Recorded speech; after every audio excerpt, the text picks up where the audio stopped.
উপনির্বাচনে 4টি আসনেই এগিয়ে তৃণমূল কংগ্রেস, অনেকটা করেই এগিয়ে গেছে। রানাঘাট দক্ষিণেও এগিয়ে, সেলিব্রেশন শুরু। রানাঘাট দক্ষিণে পঞ্চম রাউন্ডের শেষেও এগিয়ে তৃণমূল। কথা বলবো প্রতিনিধি রঞ্জিতের সঙ্গে। রঞ্জিত, এই নির্বাচনে জগন্নাথ সরকার লোকসভা নির্বাচনে এই রানাঘাট লোকসভা কেন্দ্রে বিপুল ভোটে জয়লাভ করেছিলেন, মুকুটমণি অধিকারী পাত্তা পাননি। বিধানসভা নির্বাচনে কি এমন হলো, কোন কোন এলাকায় এগিয়ে বিজেপির থেকে তৃণমূল?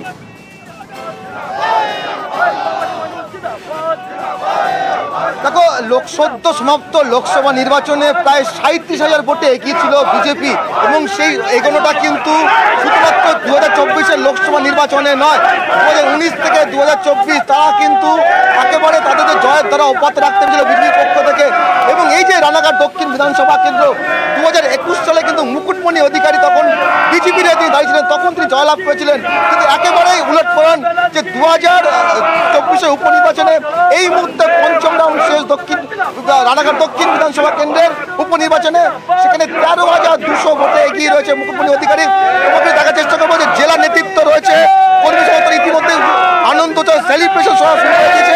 কারণ দীর্ঘদিন পর রানাঘাট দক্ষিণ তাদের হাতে আসতে চলে বলে তারা মনে করছে, কারণ এই মুহূর্তে পঞ্চম রাউন্ড তারা এগিয়ে রয়েছে। ফলে তারা মনে করছে, রাজনৈতিক মহল মনে করছে যে দীর্ঘদিন পরে এই কেন্দ্রে তৃণমূল কংগ্রেস এগিয়ে রয়েছে, অর্থাৎ জয়ের দিকে তারা এগোতে যাচ্ছে বলে মনে করছে রাজনৈতিক মহল। আমি কথা বলবো জেলা নেতৃত্বের সাথে।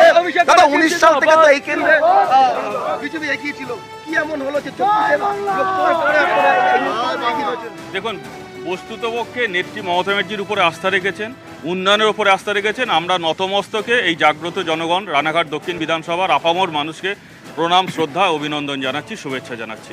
এই তো লোকসভা নির্বাচনে শেষ হয়েছে, সেখানে 37,000 ভোট আপনার পিছিয়ে ছিলেন, হঠাৎ করে কি এমন হয়েছে আপনার?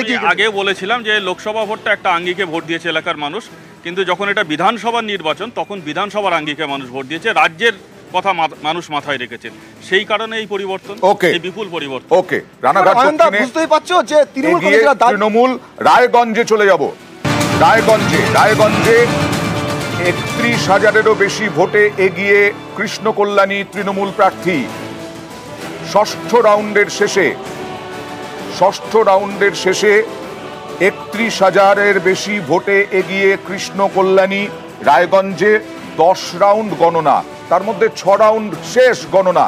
কথা বলবো প্রতিনিধি মুক্তার সঙ্গে। তার মানে মোটামুটি একটা বলা যায় যে একটা জায়গায় চলে এসেছে যে তৃণমূল প্রার্থী কৃষ্ণ কল্যাণী জয়লাভ করছেন। কি বলছে রাজনৈতিক মহল জেলায়?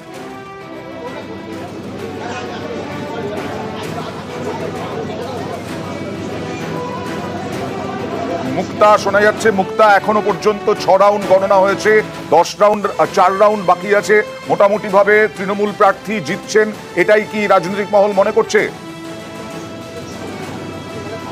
দেখো অয়ন্দা, যত রাউন্ড বাড়ছে ততই কিন্তু তৃণমূলের ভোট ব্যাংক আরও বাড়ছে, কিন্তু বলা যেতেই পারে যে ষষ্ঠ রাউন্ড শেষে 31,287 ভোটে কিন্তু এগিয়ে তৃণমূল কংগ্রেস।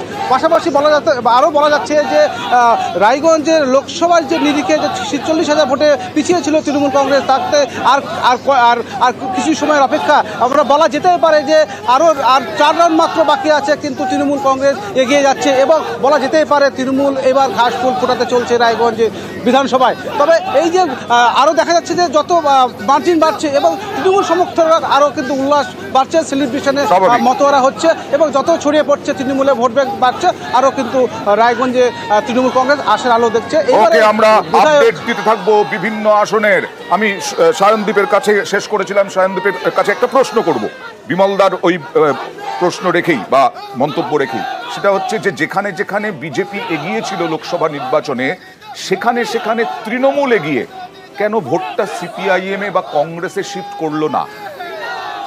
শুরুতে যেটা বলছিলাম যে এই 4টে উপনির্বাচনে বিজেপি শূন্য, আমাদের নতুন করে কিছু পাওয়ার নেই। আমরা 13টা নির্বাচন হচ্ছে, 13টা নির্বাচনে বিজেপি একটা মাত্র। আমি তো বাকি দেশের কথাটা ছেড়ে দিলাম, মানে গোটা দেশেও একই হাল। আমাদের দেখুন নতুন করে কিছু পাওয়ার নেই, আমরা জিতবো এই আশাও আমরা করিনি, ভোটের শতাংশ আমাদের বাড়বে, তাই আমাদের নতুন কিছু পাওয়ার ছিল না, কিন্তু বিজেপি ঘটি বাটি সব হারালো। তবে আমার কথা হলো যে উপনির্বাচনে সাধারণভাবে শাসক দলের পক্ষেই মানুষ রায় দেয়, এটা সাধারণ প্রচলিত ট্রেন্ড দেখাচ্ছে। সেক্ষেত্রে দিয়ে তৃণমূল এটা জিতবে, আর গোটা দেশে বিজেপি দুর্বল হয়েছে, পশ্চিমবাংলায় বিজেপি হারবে, এটা নতুন কিছু করার ব্যাপার ছিল না। কিন্তু তারপরেও শাসক দলকে কেন এই ভোটগুলো লুট করতে হলো, কেন এই উপনির্বাচনে মানুষ তাদেরকে সমর্থন করবে? লোকসভা নির্বাচনে বিপুল ম্যান্ডেট নিয়ে তারা 22 থেকে 29-এ গেল, তারপরেও মানুষের উপর ভরসা না রেখে মানিকতলা থেকে সর্বত্র এইভাবে কেন ভোট লুট করতে হলো? এইটা আমার কাছে একটা বড় প্রশ্ন। এখানে ইঙ্গিতবাহী যেটা, যে বিজেপি প্রধান বিরোধী দল হিসাবে যে ভূমিকা পালন করছিল, ক্রমাগত বিজেপি প্রধান বিরোধী দলের জায়গা থেকে অপসৃত হচ্ছে। কারণ এই বিজেপি প্রার্থীগুলোকেই মানুষ তৃণমূলের বিরুদ্ধে জিতিয়েছিল যে বিরোধী দল হিসাবে, তারপর সেগুলোই সব তৃণমূলের কাছে দালালি করতে বিক্রি হয়ে গেল। মানুষ আর কোন ভরসায় বিজেপিকে এখানে দাঁড়িয়ে সমর্থন করবে? আর আমার দুটো পয়েন্ট, ভিজুয়ালাইজেশনের কথা বলছিলেন, চেঞ্জ হয়েছে নাকি? মুখ্যমন্ত্রী কি বললেন জয়ন্ত সিংকে নিয়ে? পুরনো ভিডিও ছাড়া হয়েছে আমাদের দলকে অপদস্থ করবার জন্য, মানে জয়ন্ত সিংকে প্রকাশ্যে সমর্থন করলেন। এটা পুরনো ভিডিও, এটা নতুন কিছু ঘটনা নয়। আর নির্বাচন কমিশনের কথা বলছেন, হ্যাঁ ঠিক, এই নির্বাচন কমিশন ডায়মন্ড হারবারে 7 লাখ ভোটে জেতাতে সাহায্য করেছে অভিষেক ব্যানার্জিকে। তাহলে এই নির্বাচন কমিশন এই 4টে ভোটে কি ভূমিকা পালন করেছে আমাদের জানা আছে। সবটা নিয়ে আসবো, তবে সুভাষিসদার কাছে জানতে চাইবো, এবার এই যে ম্যান্ডেট, এই ম্যান্ডেট কি আপনারা অস্বীকার করেন, নাকি এই ম্যান্ডেট মেনে প্রদেশ কংগ্রেস তৃণমূলের প্রতি এ রাজ্যে সুর নরম করবে? না, আমি অন্য জায়গায় অন্য পার্সপেক্টিভে দু চারটে কথা বলতে হবে, সেটা বলছি। কারণ বলবেন আপনি, আমার প্রশ্নের উত্তরটা দিয়ে দিচ্ছি। সেটা প্রদেশ কংগ্রেসের যে আউটলুক সেটা থাকবে। সেটা হলো যে আমরা এখানে যেটা দেখতে পাচ্ছি, পশ্চিমবাংলা জুড়ে জয়ন্ত সিংদের দাপট সারা পশ্চিমবাংলা জুড়ে, তার বিরোধিতা আমাদের মধ্যে থাকবে।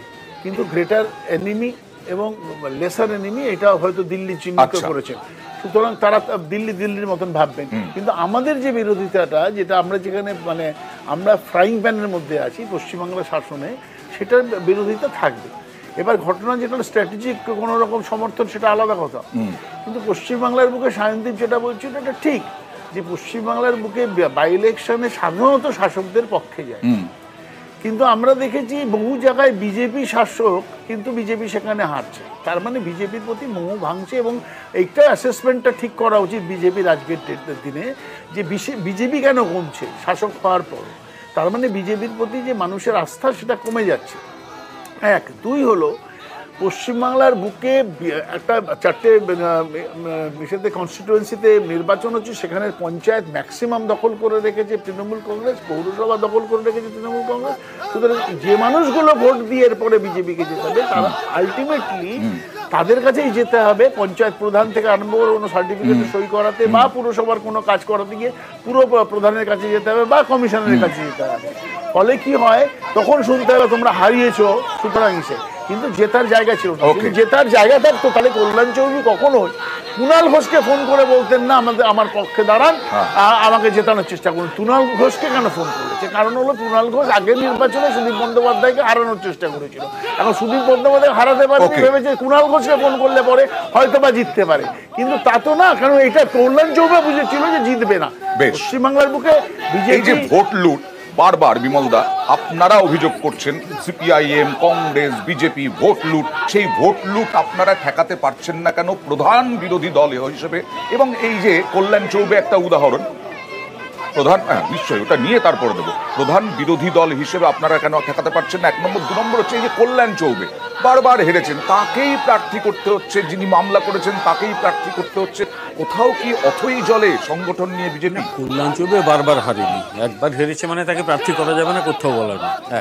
দ্বিতীয় কথা হচ্ছে যে এটা ঠিকই যে আপনি এটা বলতেই পারেন যে আমরা কেন ঠেকাতে পারছি না, এটা ঠিকই। বিরোধী দল হিসেবে আমাদের ঠেকানোর দায়িত্ব চেষ্টা করা অন্তত করে চলেছি আমরা, কারণ সেই কাজ সিপিএম কংগ্রেসকে দিয়ে হবে না। তারা যতই এখানে আস্ফালন করুক না কেন, বিগত নির্বাচনে আমি যদি তথ্য দিই, সিপিএম কংগ্রেস একই জায়গায় দাঁড়িয়ে আছে ভোটের পার্সেন্টেজে, পয়েন্ট সামথিং বাড়তে পারে কমতে পারে। সুতরাং সিপিএমকে খুব বা কংগ্রেসকে এ রাজ্যে খুব সিরিয়াসলি আমি অন্তত নিই। আমার কথা লড়াই আমি শেষ করি না, ঠিক আছে, জনগণ কংগ্রেসকেও নেয়নি। আমার কথা হচ্ছে লড়াইটা আমরাই করছি। এবারে লোকসভা নির্বাচনেও প্রমাণ হয়েছে যে তৃণমূলের বিরুদ্ধে লড়তে গেলে আমরাই লড়বো, মানুষ আমাদেরই কিন্তু বেছে নিচ্ছে তৃণমূলের বিরুদ্ধে লড়াইয়ে। পারছি না কেন? দেখো অনেকগুলো কারণ আছে, অজস্র কারণ আছে, অত সময় তুমি দেবে না। যেহেতু আমি নিজে কিছুটা রাজনীতিতে যুক্ত হয়েছি এবং ভোটেও দাঁড়িয়েছিলাম, ধরো সাধারণ মানুষরা যদি এই জয়ন্তদের রাজত্বে বসবাস করে, এখানে কোনো প্রশাসন চলে না, এখানে জয়ন্তদের প্রশাসন চলে। এই জয়ন্তদের প্রশাসনে বাস করলে সাধারণ মানুষের একটা আতঙ্ক থাকে, কারণ আলটিমেটলি তোমাকে রাতেরবেলা বাড়িটা ফিরতে হবে। এবং এখানে তৃণমূলের যারা লোকাল কাউন্সিলর তাদের মেরে শুইয়ে দিয়েছে। তোমরাই সব ইন্টারভিউ দেখাচ্ছ, সুধীর বাবু আরো কি মহাপাত্র যেন, দেবাশিস মহাপাত্র, তাদের মেরে তক্তা বানিয়ে দিচ্ছে। তো এখানে সাধারণ মানুষের কি হাল হতে পারে? আমি তুমি ধরো একটা লাইন বলেই শেষ করি। ধরো তুমি আজকে থানা ঘেরাও করতে যাও 100টা লোক নিয়ে, সেখানে হাতাহাতি হলো ইত্যাদি, তুমি বাড়ি ফিরে দেখলে তোমার দলের অন্তত 50টার নামে হয় গাঁজা কেস নইলে একটা আর্মস অ্যাক্ট হয়েছে, এরপর দৌড়ো তাদের বাঁচাতে, তাদের বুঝতে পেরেছি। এই যদি প্রশাসন হয় তাহলে তুমি মারবে কি করে? হবে কি? গণতান্ত্রিক প্রক্রিয়ার প্রতি মানুষের আস্থা কিন্তু এতে চলে যেতে পারে, বিশৃঙ্খলা কিন্তু আতঙ্কে বিরোধীরা রাজনীতি করতে পারছে না, আতঙ্কে ভোটে লড়াই করতে পারছে না বিরোধীরা, আতঙ্কে সাধারণ মানুষ ভোটও দিতে পারছে না বিরোধীদেরকে। আচ্ছা 1 মিনিট, রানাঘাটে 1 মিনিট আসছি। রানাঘাট দক্ষিণে মুকুটমণি অধিকারী ষষ্ঠ রাউন্ডের শেষে প্রায় 20,000 ভোটে এগিয়ে। মুকুটমণি অধিকারী প্রায় 20,000 ভোটে এগিয়ে। লাস্ট আপডেট জানবো প্রতিনিধি রঞ্জিতের কাছ থেকে। রঞ্জিত, এই মতো ষষ্ঠ রাউন্ড শেষ হয়েছে, সেখানে 19,993 ভোটে এগিয়ে রয়েছে মুকুটমণি অধিকারী। রানাঘাট দক্ষিণ বিধানসভা কেন্দ্রের তৃণমূল কংগ্রেসের মুকুটমণি অধিকারী এই মুহূর্তে ষষ্ঠ রাউন্ড শেষে অনুসারে প্রায় 20,000 ভোটে এগিয়ে রয়েছে। সেটা কি ইতিমধ্যেই কিন্তু তৃণমূল কংগ্রেসের কোন সমর্থকরা কিন্তু সেলিব্রেশনে মেতে উঠেছেন, আনন্দ করছেন, কারণ দীর্ঘদিন ধরে তারা মনে করছে এই কেন্দ্রে তাদের দিকে এগোচ্ছে। এবং এই মুহূর্তে কিন্তু কর্মী সমর্থকরা তারা কিন্তু প্রার্থী সামনে তারা কিন্তু আনন্দ উৎসব মেতে উঠেছেন, সবুজ দাবি খেলছেন। এবং একদম সবুজ আবির খেলা শুরু হয়ে গেছে। আর এখানে যতই তৃণমূল জিতুক না কেন, শাসক দলকে আক্রমণ করে যাচ্ছে এখনো বিরোধীরা। আর শাসক দলকে অবশ্যই তো বলতে দিতে হবে। আমি সুদীপের কাছে আসবো, তবে তার আগে হেডলাইন্স।